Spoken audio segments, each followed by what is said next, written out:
Ну, я так скажу, мы с Бадрой Зурабовичем Гунба люди одного поколения. И мы давно друг друга знаем. И, как я уже говорил публично, у нас всегда были хорошие отношения. Несмотря на то, что мы были оппонентами, 2 раза, можно сказать, он баллотировался в качестве вице-президента первый раз, сейчас в качестве кандидата на пост главы государства. Но несмотря на все вот эти перипетии политической жизни Абхазии, у нас достаточно такие ровные, стабильные, я бы сказал, даже теплые отношения сохранить нам удалось. Ну и потом мы же в Абхазии живем, и у нас все переплетены, и там родственное, такое, и иное, у нас все это переплетено, и есть взаимопонимание.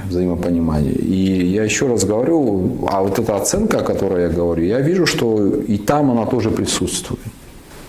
И там она тоже, если бы она там не присутствовала, да, если бы я видел бы, что действующий президент пошел по вот этому пути, который был, то сегодня у нас была бы совершенно другая риторика, и сегодня у нас была бы совершенно другая действительность в стране. И намного жестче мы бы себя вели, даже нежели при экс-президенте, потому что ситуация очень критичная. И сейчас, вы видите, этого нет. То есть мы, и съезд прошел достаточно такой, конечно, не без критики, но в довольно такой конструктивной форме. Поэтому есть определенное взаимопонимание. Конечно, еще раз говорю, есть силы, есть люди, которым это не нужно. Они как бы всегда, уже 20 с лишним лет это происходит в Абхазии.